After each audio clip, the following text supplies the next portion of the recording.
Well, thank you. It's a great pleasure to be here, and I appreciate you coming to my talk. The topic, financial innovation, and I think you added to it to change the world. It's pretty grand. I have 20 minutes or less, obviously less at the moment. Okay? So I had a choice. I could try to describe to you the enormous range of financial innovations that have taken place, both in the past as the result of people at MIT and so forth, so it's connected to MIT, all the way to the present and into the future.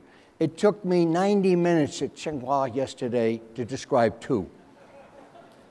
So, you know, speed dating, which I gather you have here, I gather works, but it doesn't work in terms of describing financial innovations. So instead, I thought I would take my time to tell you a little bit about finance and financial innovation and why it matters in this kind of an arena of innovation of all sorts, and then talk a little bit about what's on the table, and finally, why is it that this is a serendipitous time where we're bringing China and MIT together? That's my agenda for the next 18 minutes. Okay, you ready? Let's go. Oops, that's the wrong slide. That's okay. That's no one's fault, my own. I didn't. All right. So, you know, a well-functioning financial system is essential for growth and stability of a country. And there are a variety of reasons for that, but sometimes we forget it. We have this thing that's sometimes called the dichotomy. If you don't know what that is in this context, let me tell you. It says there's the real economy, and then there's the financial economy. There's Main Street and Wall Street, and they're different, and they're separate, and it's talked about. I'm here to say that that only exists in the fiction of outdated macro textbooks, okay? And indeed, the two are inexorably linked.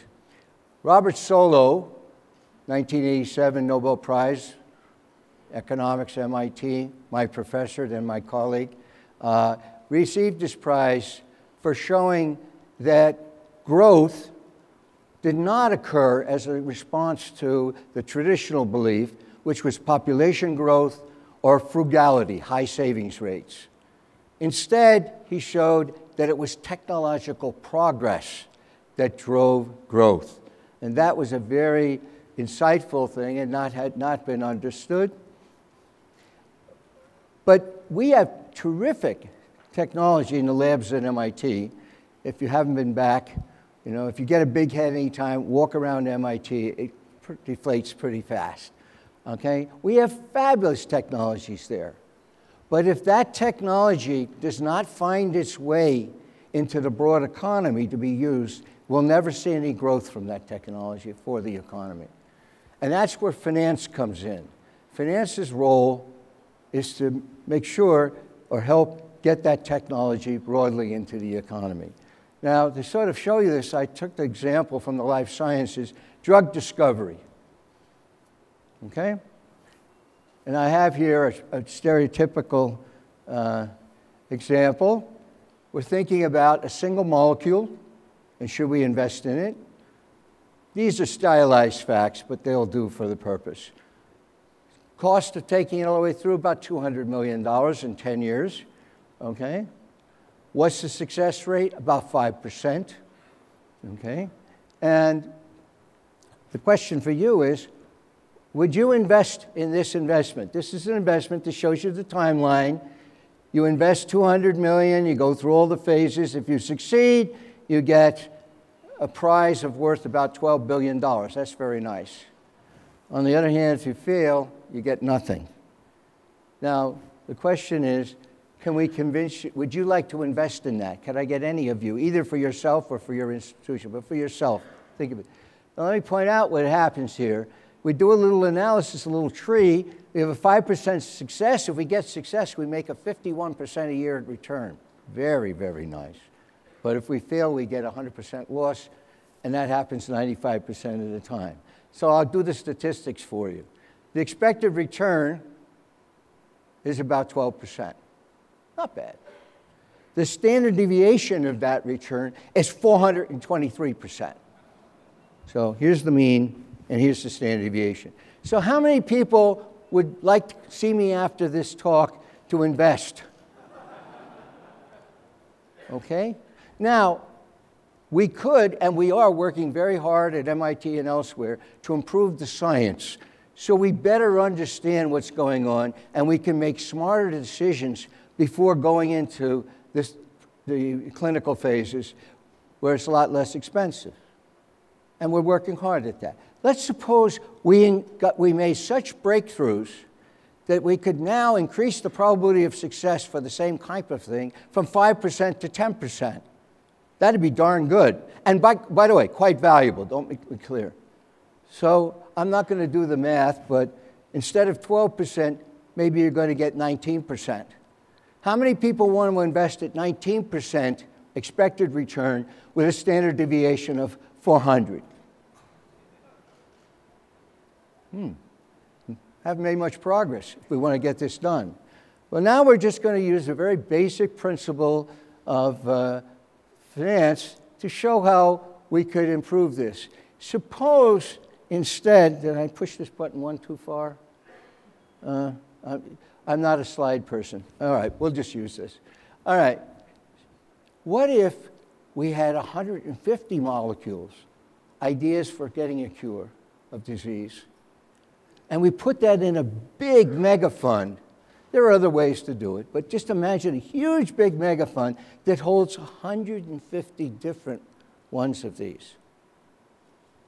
Now, just to make it simple, if they were statistically independent, which they won't be in general for the same disease, but cut me some slack. I don't have any computer up here, so it's hard enough for me to do the work when I assume they're independent. What happens with 150? Well, you get diversification, a very fundamental role of what finance executes is by mixing 150 of them, 150 shots on goal, you reduce the risk of the pool from 1. How much? Well, the whole point here is you go from over 400% to 34%, but you don't affect the expected return, it's still 12%. Now, how many people would invest at 12% expected return with a 34%? I would. Why do I go through this very basic example? This is a kind of my fast way to illustrate to you the importance of finance. Because finance is all about risk. You think it's about payment system, because that's what most of you use. That's a very small part of what the resources of finance are used for. It's all about uncertainty and risk, and how do we manage it, how do we control it, how we do it in ways so that we get the most out of what we had when we have to take risk, and we can't get rid of the risk in absolutes. We just transfer it around and do it. So that's my first sort of, if you like, lesson.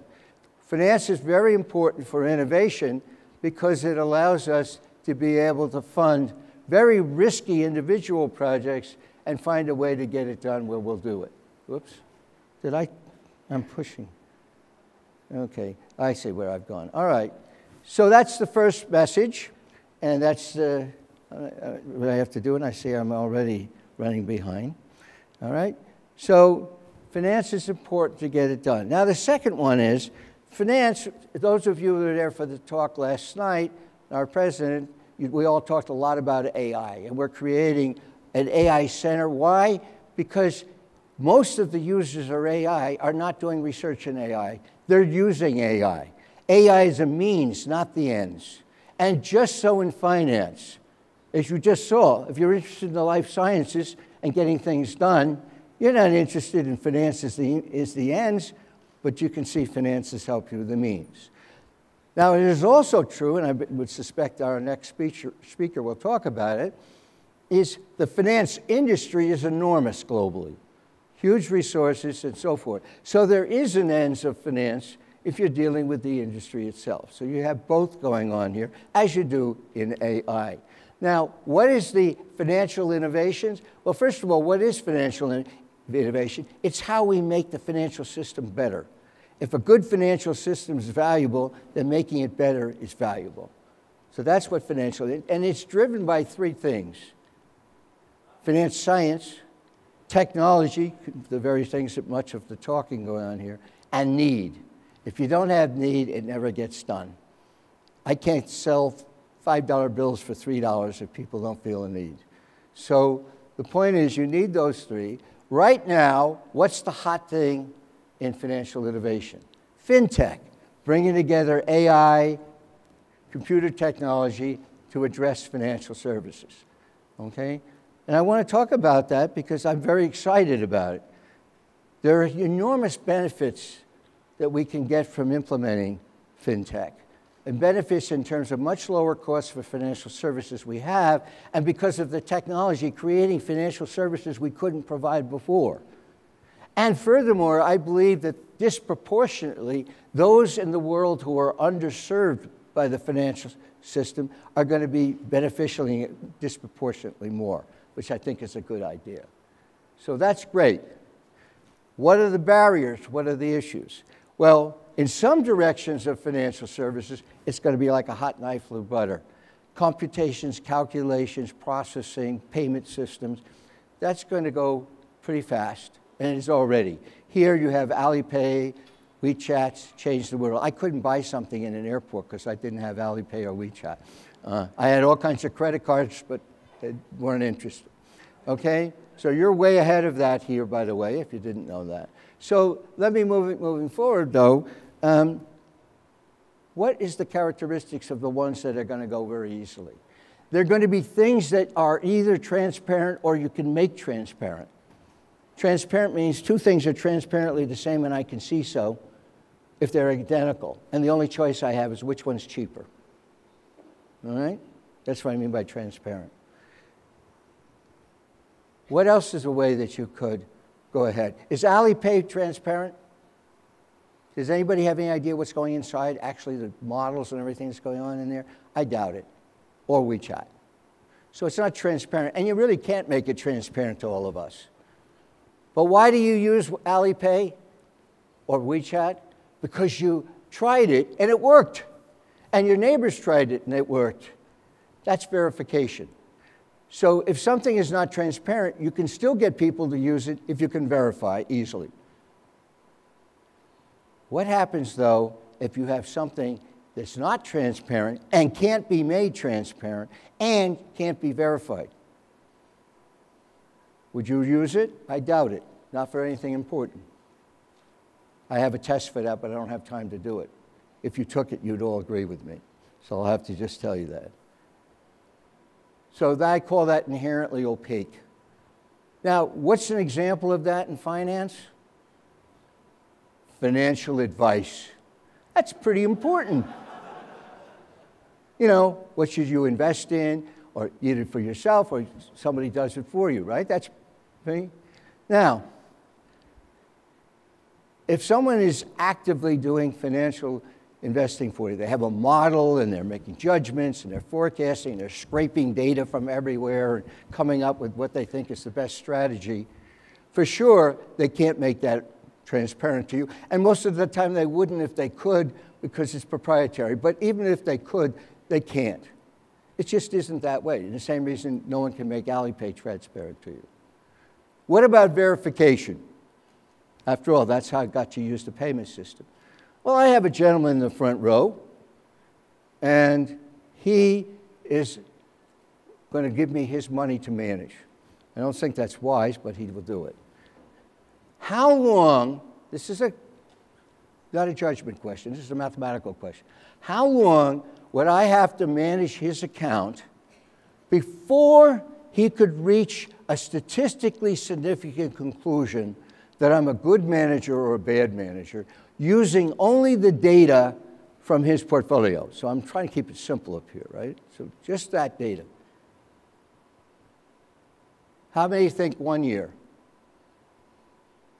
2? 2? Oh, I've got a bidder there. 4? 3? How about 5? Oh, okay, now I see some. Well, let me tell you about this. That depends on the numbers. But for reasonable numbers where I have a pretty long track record, not just a startup, but, okay, in order for you to get a T statistic of 2, now, if you don't know what that is, that's okay. That's minimum for significance. CIC or SAFE or NCNSF would not hire me with a t-statistic of 2. And you surely wouldn't get a drug approved if your outcomes from your clinical trials have a t-stat of 2. So you understand that's not a high level, okay? What would it take at the end of 5 years, you put your hand up, in order for you to get a t-stat of 2? That's, after the fact. I'd have to earn you 42% a year for the next 5 years, or lose you 12% a year for the next 5 years. If I'm anywhere in between that, you don't get there. Does that tell you something? How likely it is that at the end of 5 years, he's going to have a significant T? Not likely. The answer to my question is it's somewhere between 40, but it could be as many as 400 years before you get a t-stat of 2. Okay? And that's a mathematical result, meaning if you put it in an AI machine, it'll tell you the same thing. This is not a judgment statement. What's the point? It's not practically verifiable. So how do you deal with it when it's not verifiable? You need trust. Not as a luxury, it's the only way that you can provide that service, through trust. And that's my message for this topic, because if you're going to be successful for fintech in this very big area, it isn't just the technology. I know there's some people who say people trust technology by itself. They don't. And that includes millennials, of which are in this room. Okay? Trust has to be, you have to have the trust asset. Now, I'm not going to tell you how to get trust asset. I'm just pointing out you need it. And that changes the equations of the narrative of where the world, how it might actually evolve. Because if you have 2 factors of production, you all learned if you took microeconomics that the allocation of the output between the 2 factors is not clear how it goes. There's no guarantee at all, for example, that technology will get most of it. It's a competitive industry after all. But I'm not going to do that analysis for you. I just want to stimulate you to think about the problem.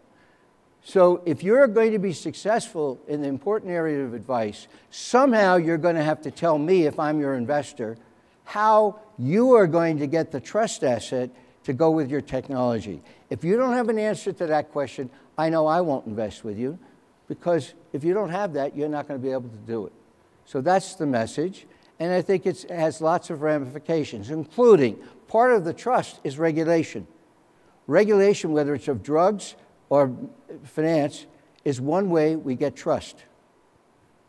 Okay? The other is business models. You don't have to just find people that are good people. You can design business models which are designed to make people who don't even know you trust you.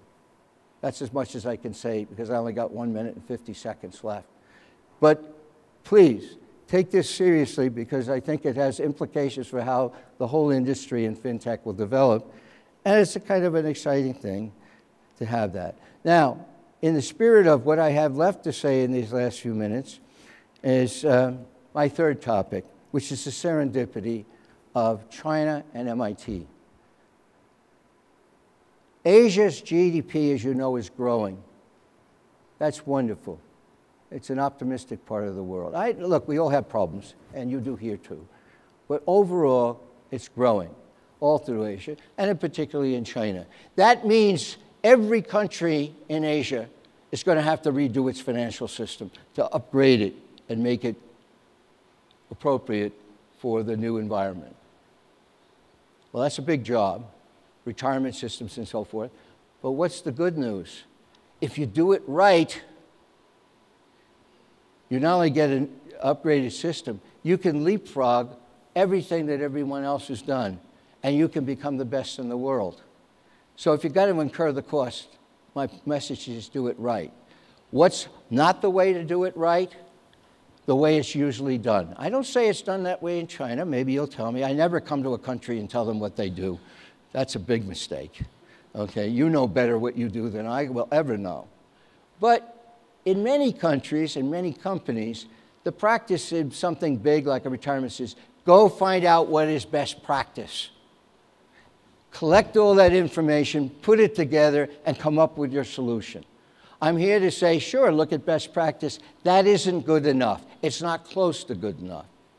Very quickly, whoops, I've just run over. Think of it this way. I'm driving my car looking in the rearview mirror because maybe I'm going a little fast and I'm worried about being interfered with. And then I realize I'm traveling 30 meters a second looking in the rearview mirror. Now, if what's behind me and what's in front of me is the same, no problem, right? But what if there's a change in the roadway? Terrible strategy, terrible. That's my metaphor for best practice works when there's no change. If there's one thing we can all agree on, there's going to be a lot of change in finance, both because of the conditions of the countries are changing, their positions, but also the enormous technologies. That's all we talk about.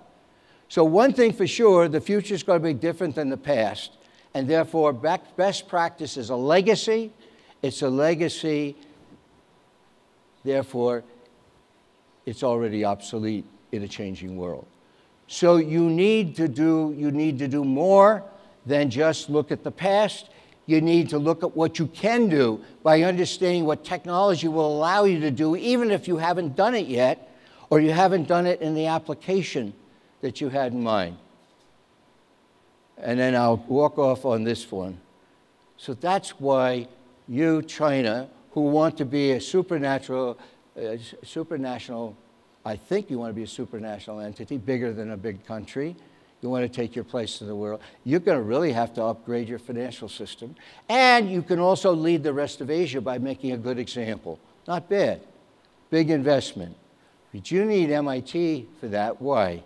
Because the people, my colleagues, I'm not talking about me, my colleagues at MIT know an awful lot about what technology you can really use, even if it hasn't been used yet in that application. So if you get together with them, you'll have best practice, but most importantly, you'll have a view on the practice of the future, and that will allow you to do what we hope to do. So I kind of see this China-MIT meeting as a very nice example of serendipity. The timing is right, the place is right. Thank you very much.